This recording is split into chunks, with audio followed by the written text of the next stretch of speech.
नमस्कार। आप सभी का बहुत बहुत स्वागत है हमारे इस खास कार्यक्रम में। आपके साथ मैं हूं गौरव श्रीवास्तव, वरिष्ठ नागरिक, विधिक सहायता एवं जागरूकता। जी हां, आज का हमारा टॉपिक यही है और टॉपिक इसलिए महत्वपूर्ण है क्योंकि वरिष्ठ नागरिकों के लिए जिस तरह की जो सुविधाएं होनी चाहिए, क्या वो उन तक पहुंच रही है, क्या उसे सुनिश्चित किया जा रहा है और किस तरह से पूरा जो प्रारूप है आज की इस पीढ़ी का वो क्या कहता है और किस तरह की समस्याएं उनके सामने आती हैं और क्या उनके निवारण है और कैसे उनके अधिकारों का सम्मान उन्हें मिले, इसके लिए आज का ये विशेष अंक हम आपके लिए लेकर आए हैं। साफ तौर पर आज इस पर हमारा फोकस भी है और हम चर्चा भी करेंगे कि किस तरह से जो तमाम मापदंड हैं उनको अपनाते हुए उनके अधिकारों का सम्मान हो और आज के समाज में किस तरह से उनकी प्रतिष्ठा है वो और ज्यादा बढ़ती हुई नजर आए। इस पर आज हम बातचीत करेंगे। बहुत ही खास मेहमान भी हमारे साथ स्टूडियो में जुड़ चुके हैं। चलिए सबसे पहले उनसे आपका परिचय करवा दें। हमारे साथ डॉक्टर माला कपूर शंकरदास जी हैं जो कि सोशियोलॉजिस्ट हैं, international consultant and managing trustee development welfare and research foundation. Ma'am बहुत स्वागत आपका।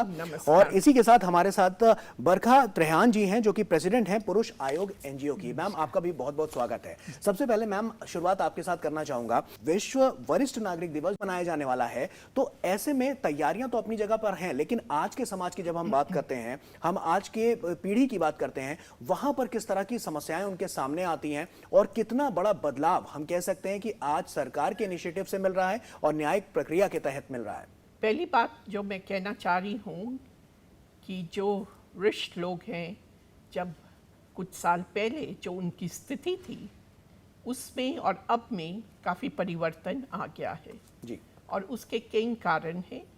एक तो जो सामाजिक रूप है वो ही काफ़ी बदल गया है और कुछ ऐसे सामाजिक प्रोसेसेस हैं, डेमोग्राफी है, इकोनॉमिक कंडीशंस हैं, हेल्थ कंडीशंस हैं जिनमें भी चेंजेस आ रहे हैं और सबके जीवन पर उनका प्रभाव पड़ रहा है। पहली बात जो हमें ध्यान में रखनी है कि आज की एज में जो वरिष्ठ लोग हैं उनकी लाइफ एक्सपेक्टेंसी काफ़ी बढ़ चुकी है। अब आप आम देखते हैं 80 साल का, 90 साल का व्यक्ति दिखता है जी। और अगर आप ध्यान दें, जो हमारी ऑफिशियल रिटायरमेंट एज को जो हम मानते हैं 60 साल, जब 58, कई जगह 55 भी है, तो उसके बाद 30 साल, 40 साल, 25 साल वो लोग हैं जी जिनकी आर्थिक स्थिति कम हो गई है। सब परिवारों में उनकी कुछ हद तक रिस्पेक्ट कम हो रही है। ये नहीं कि लोग जानबूझकर कर रहे हैं, पर सामाजिक स्थितियां ही बदल गई हैं। काफ़ी फर्क आ गया है जी। वर्क इन्वायरमेंट में, परिवारों के रहन सहन में, संयुक्त परिवारों की शेप ही बदलती जा रही है जी। तो उन सब से इनकी परिवर्तन आ रहा है। तो उसमें हम देख रहे हैं, हाँ ये ज़रूरी है और मैंने नोटिस भी करा है, सरकार ने काफ़ी कुछ करा भी है, करने की कोशिश भी कर रही है। इनफैक्ट हमारी जो गवर्नमेंट थी 1999 में उन्होंने पॉलिसी बना दी थी ओल्डर लोगों के लिए और उनको अंदाज़ा था कि ये परिवर्तन आ रहा है। पर प्रॉब्लम ये आ रही है, जो मैं जब एनालाइज करती हूँ, इम्प्लीमेंटेशन में थोड़ी कमी रह गई है, जिससे जो बेनिफिट्स मिलने चाहिए थे वो नहीं मिल रहे। वह गवर्नमेंट ने करा है, जैसे खाने पीने का, राशन का, दवाइयों का खर्चा वो दे रहे हैं। हर साल हर 5 ईयर प्लान्स में जब भी होता है, मैनिफेस्टोस भी बनते हैं इलेक्शन के, परिवर्तन लाने की कोशिश करते हैं, कुछ और नियम लाने की कोशिश करते हैं, पर धीरे धीरे फर्क पड़ रहा है। पर एक बात जो मुझे बहुत महसूस होती है कि हमारे जो सीनियर सिटीजन्स हैं, बुजुर्ग हैं, उनको काफ़ी चीज़ों की अवेयरनेस ही नहीं है जी। वो जानते ही नहीं है कि उनके भले के लिए क्या क्या हो रहा है। कुछ आम चीज़ें पता है, हाँ जी पेंशन मिल जाएगी, कुछ आम चीज़ें पता है कि हेल्थ में कुछ उनका एड मिल जाएगी, पर हर चीज़ का उन्हें ज्ञान नहीं है। अब मेंटेनेंस लॉ जो आया है, senior parents and senior citizen welfare act 2007 में लागू हुआ था।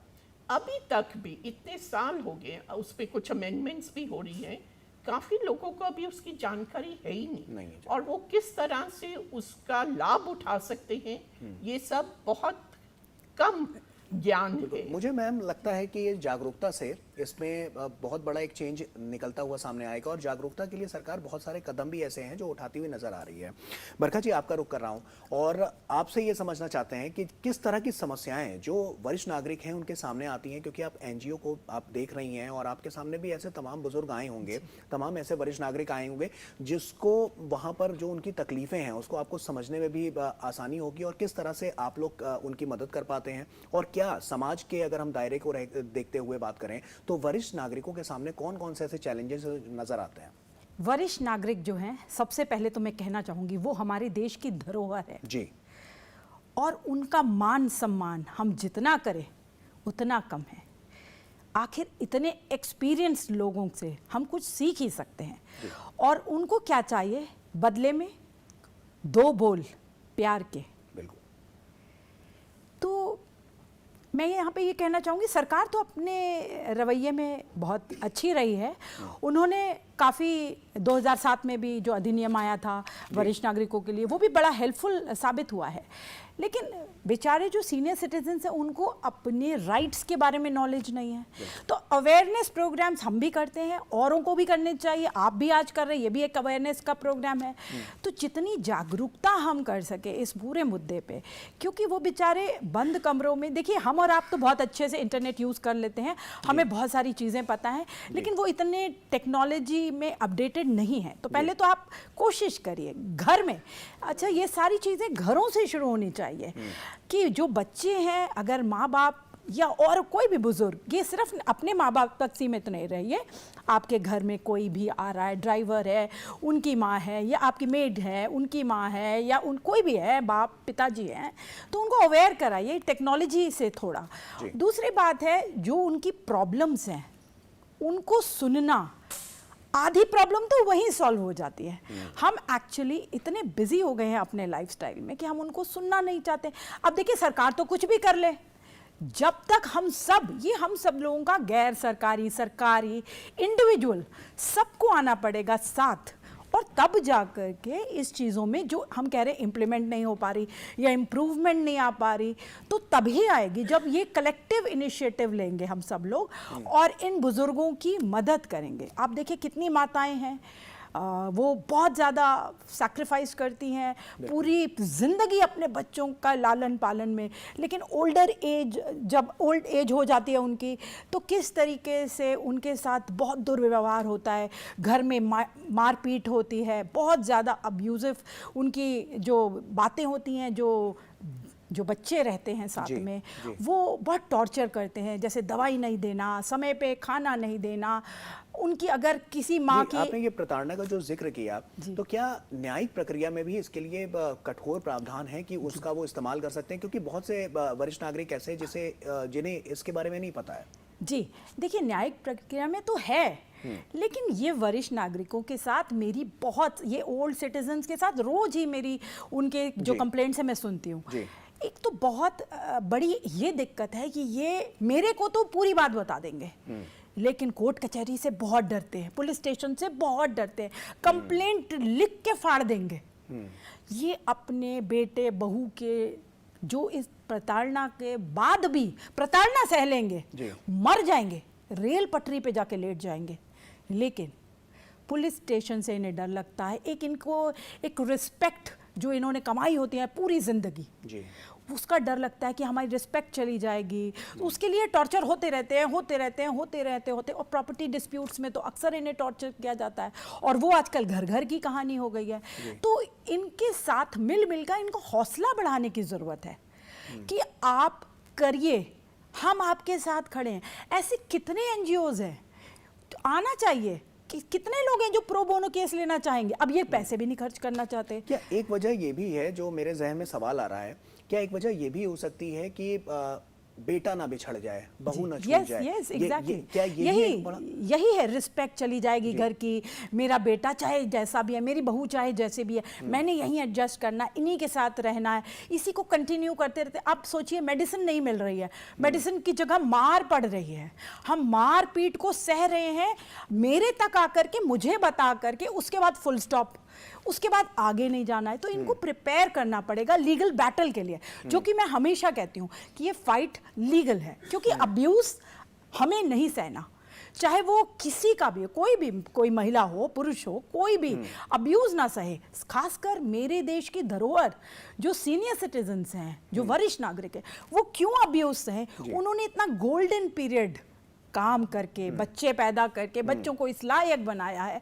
अच्छा, सिर्फ यही नहीं है, बाहर भी जा करके कई बार वो कई कामों के लिए बाहर जाते हैं तो उन्हें दुत्कार दिया जाता है, तो वहाँ पर भी इनको बहुत ज़्यादा ये डाउन फील करते हैं, ये ओपन अप नहीं होते। तो इनका सहारा बनने की ज़रूरत है बहुत लोगों को। देखिए हेल्पलाइन नंबर है, हेल्पलाइन नंबर है, मैं कह रही हूँ वहाँ है, कंसल्टेंसीज भी हैं जो जिससे कंसल्ट किया जा सकता है। लेकिन अब सवाल ये है डॉक्टर माला, मैं आपके पास आऊँगा कि कैसे उन तक ये बात पहुंचे, वो कहाँ जाएं, क्योंकि वो क्लूलेस होते हैं, उनको नहीं पता कि वो किस दिशा में जाएं।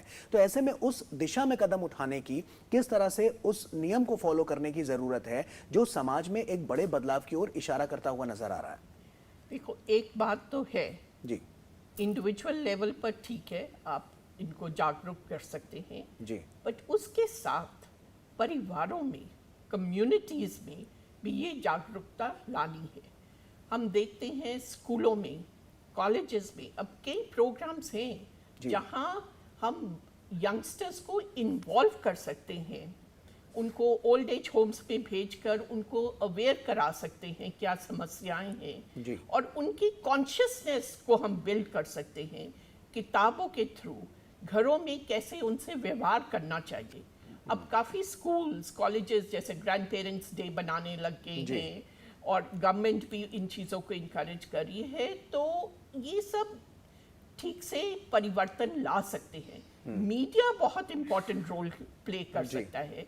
मीडिया बहुत बारी बहुत गंभीर समस्याओं को लेकर आगे आते हैं, पर मैं ये भी चाहती हूँ कि काफ़ी सीनियर सिटीजन्स, बुजुर्ग लोग हैं जो बहुत कुछ कर रहे हैं, हमें उनकी भी चर्चा करनी चाहिए, सो दैट उनकी रिस्पेक्ट, एस्टीम समाज में बढ़े। लाइवलीहुड की स्कीम्स गवर्नमेंट ने शुरू करी हैं, वो इन तक पहुंच रही हैं, बट घरों से भी इनको क्या कहते हैं इनकरेजमेंट मिलनी चाहिए।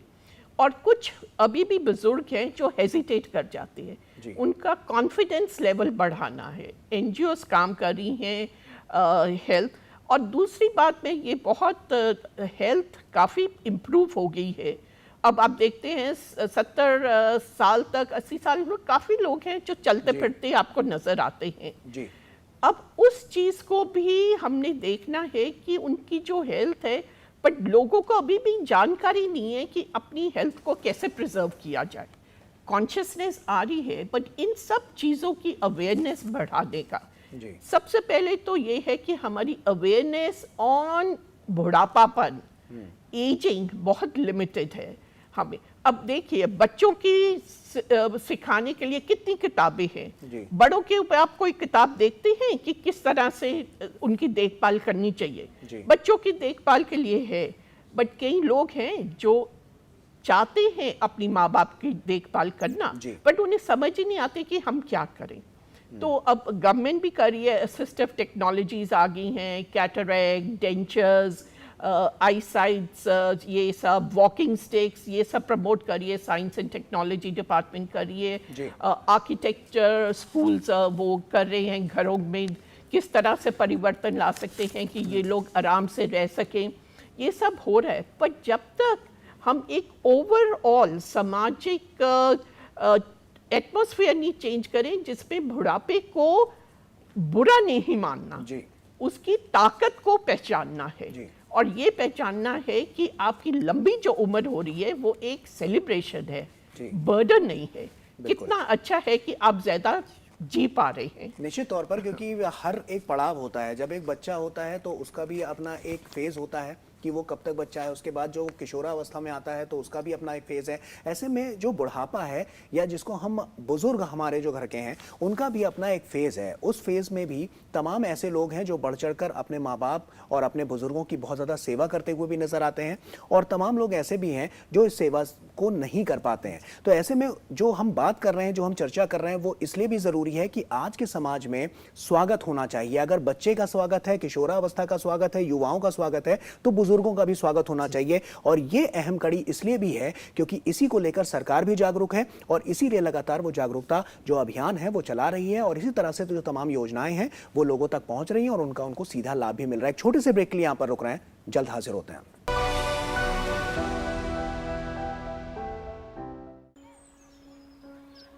चाचा प्रणाम। प्रणाम। चाचा ड्यूटी जा रहे हैं, बिटिया का ध्यान रखिएगा। ठीक है, कोई बात नहीं। आपकी बेटी हमारी बेटी। जाओ बिटिया।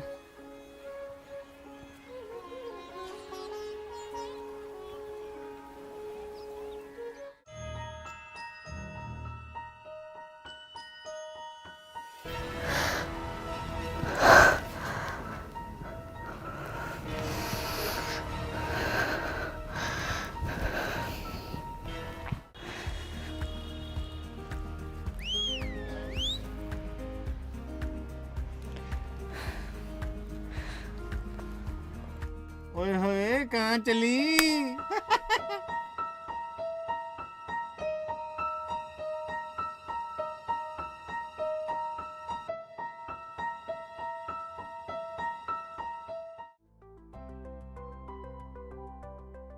मेरा नाम गीता है।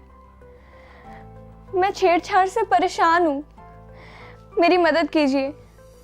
भारत में कई ऐसे कानून हैं जो महिलाओं एवं बच्चों के सशक्तिकरण एवं संरक्षण के लिए बनाए गए हैं। अगर आपको और सहायता की जरूरत है तो कानूनी सलाह के लिए लीगल एडवाइस को चुनें और कोर्ट में वकील के प्रतिनिधित्व के लिए लीगल असिस्टेंस पर क्लिक करें। अगर आपको अब भी किसी मानवीय सहायता की जरूरत है तो आप हमारे इस टेली फैसिलिटेशन सर्विस के तहत IVRS बेस्ड हेल्पलाइन सॉल्यूशन को चुन सकती हैं। इसके लिए आप 14454 डायल करें। धन्यवाद।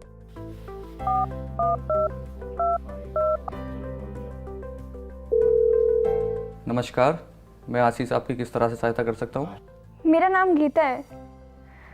मैं छेड़छाड़ से बहुत परेशान हूँ, मेरी मदद कीजिए। आपके मामले को देखते हुए आपकी बात अपने काउंसलर से कराता हूँ। आप अपनी बात इनसे खुलकर कहिए, इससे आप अपने आप में आत्मविश्वास महसूस करेंगी। इसके पश्चात मैं आपको लॉयर से कनेक्ट करा दूंगा।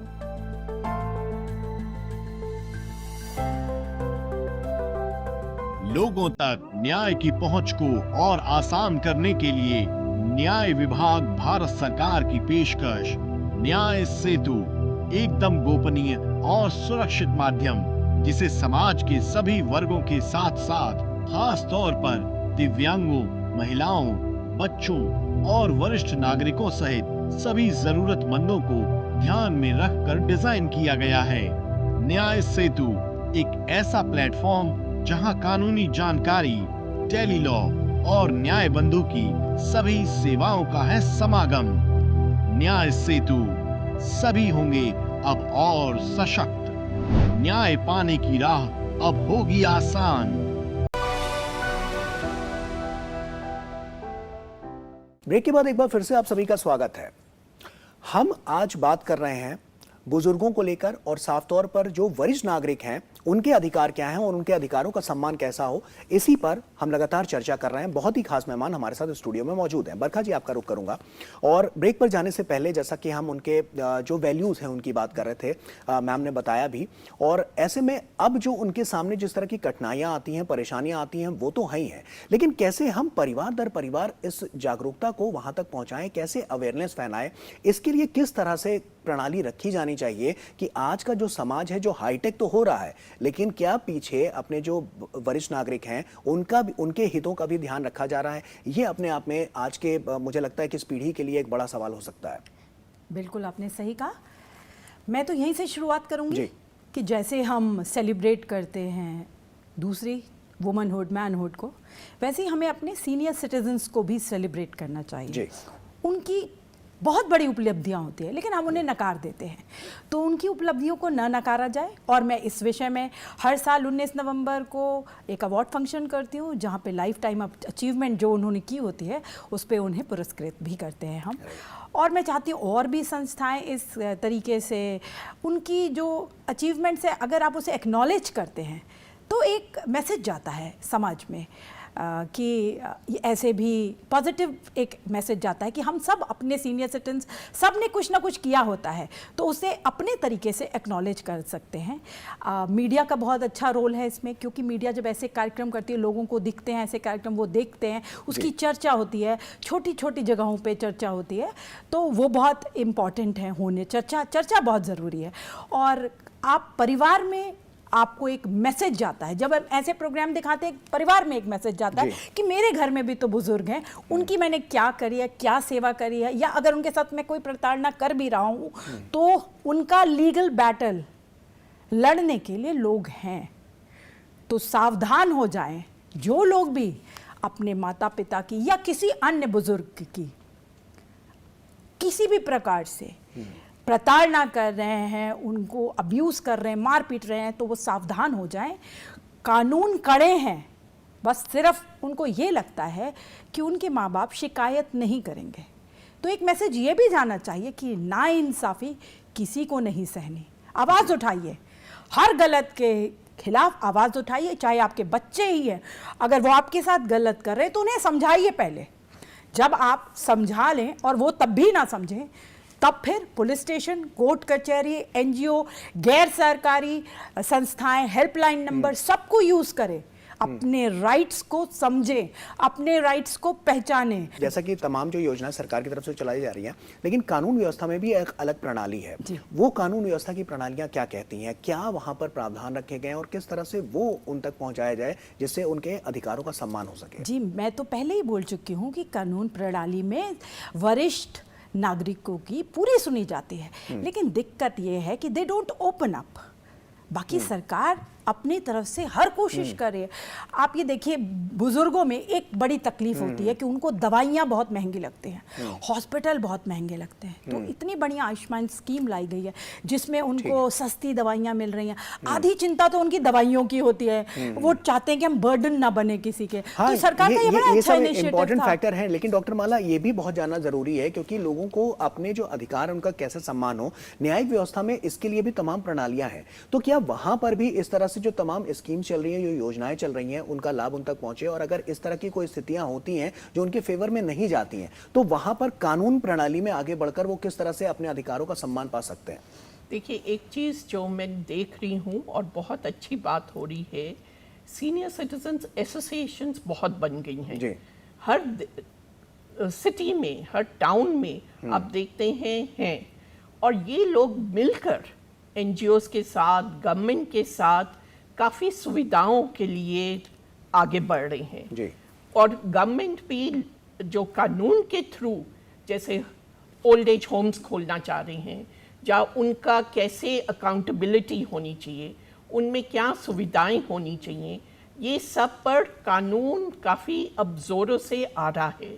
हमने स्टैंडर्ड्स बनाए हैं ओल्ड एज होम्स के कि ये जो बुज़ुर्ग लोग हैं ये किधर ऐसे छोड़े नहीं जा सकते। जी। उनका रहने का पूरा इंतज़ाम होना चाहिए। जैसे इन्होंने कहा, दवाइयों का पूरा इंतज़ाम गवर्नमेंट ने बनाया, प्राइमरी हेल्थ केयर में काफ़ी हैं, इतने जेरियाट्रिक क्लिनिक्स अब खोलने की कोशिश करी जा रही है और ये सब जागरूकता बढ़ेगी। और इसके साथ अगर परिवारों में भी लोगों को लगे और ये किताबों के थ्रू, टेलीविज़न के थ्रू, डॉक्यूमेंट्रीज के थ्रू, समाचार के थ्रू आए कि बुजुर्ग लोग जब एक उम्र में पहुंचते हैं उनकी क्या क्या तकलीफ़ें हो सकती हैं, उनमें क्या क्या प्रिकॉशंस लेनी चाहिए, हमें अपनी एजिंग को किस तरह से सक्सेसफुल बनाना चाहिए, तो ये सब जागरूकता आनी चाहिए। रेजिडेंट वेलफेयर एसोसिएशंस भी अब काफ़ी काम कर रही हैं इन चीज़ों में,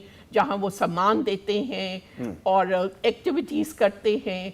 अब प्रोग्राम्स करने चाहिए जिसमें सीनियर सिटीजन्स पार्टिसिपेट। क्या वो सारा टाइम घर में ही बैठे रहेंगे? जी। उनके लिए काफ़ी होना चाहिए, म्यूज़िक है, डांस है, आपस में बातचीत करने के, पार्क्स में जगह होनी जी। चाहिए। तो ये कि लोगों को होना चाहिए कि इनके भी अधिकार हैं जीवन का मजा लेने के लिए। बिल्कुल। और ये जीवन का जो मजा है ये एक उम्र में खत्म नहीं हो जाता। और कई बार आप देखते हैं शादी पर जाना है तो बुजुर्गों को घर छोड़ दिया। जी। ये सब परिवर्तन लाने के लिए अवेयरनेस चाहिए। और ये हो रहा है स्कूल्स में, कॉलेजेस में, अब तो वर्क प्लेसेस में भी। एक मैंने और हमारे कुछ हम लोग गवर्नमेंट को सजेशन दे रहे थे, आप चिल्ड्रन के क्रेशेस बनाते हैं, ओल्ड एज के भी क्रेशेस बना दीजिए कुछ। जैसे पेरेंट्स को जो देखभाल कर रहे हैं, कितनी छुट्टी लेकर वो देखभाल करेंगे। अगर ऑफिस जाने कुछ उनके भी पैटर्निटी लीव आप दिलवा दीजिए, ग्रैंड पेरेंट्स केयर लीव दिलवा दीजिए, जिससे कुछ सुविधाएं बढ़ती जाएंगी। बिल्कुल। और उनको आराम मिलेगा। और एक उससे जो नजरिया भी है बदलेगा, जो लोगों को लगेगा कि इनके अधिकार हैं, इनको मिलने चाहिए और हमें उस तरफ बढ़ना है। बिल्कुल। तो ये सब, और जैसे बुजुर्गों को खुद भी मांगना पड़ेगा कि हम ऐसे नहीं बैठेंगे, हमें अपना हक जमाना है। और हक का ये तमाम मतलब इसी नहीं के लिए कि जिद्दी व्यवस्थाएं बन जो हैं जाए। वो सरकार की तरफ से की गई हैं और न्यायिक प्रणाली में भी बहुत सारी ऐसी व्यवस्थाएं हैं जो उनके लिए की गई हैं, जो उनके लिए है, उनके हक के लिए है और आने वाले समय में उनको अपने जो अधिकार है उनका सम्मान मिल सके उसके लिए है। तो इसी के लिए हम लगातार इस तरह के प्रोग्राम्स कर रहे हैं जिसमें जागरूकता साफ तौर पर पहुंचाई जा रही है और सरकार द्वारा और साफ तौर पर न्याय विभाग द्वारा कौन कौन सी ऐसी प्रणालियां हैं जिसमें आपके अधिकारों को आपको सम्मान मिल सकता है। तो उसी से जुड़ा हुआ हमारा ये आज का खास कार्यक्रम था। इसी के साथ फिलहाल इतना ही। आप हमारे साथ जुड़े, डॉक्टर माला आपका बहुत बहुत Thank शुक्रिया, you. बरखा जी आपका बहुत बहुत बहुत-बहुत शुक्रिया शुक्रिया। यहाँ पर लोगों को जागरूक करने के लिए और तमाम बातचीत हमसे यहाँ पर करने के लिए। और इसी के साथ फिलहाल हमारे इस खास कार्यक्रम में इतना ही। हमारी पूरी टीम को दीजिए इजाजत। नमस्कार।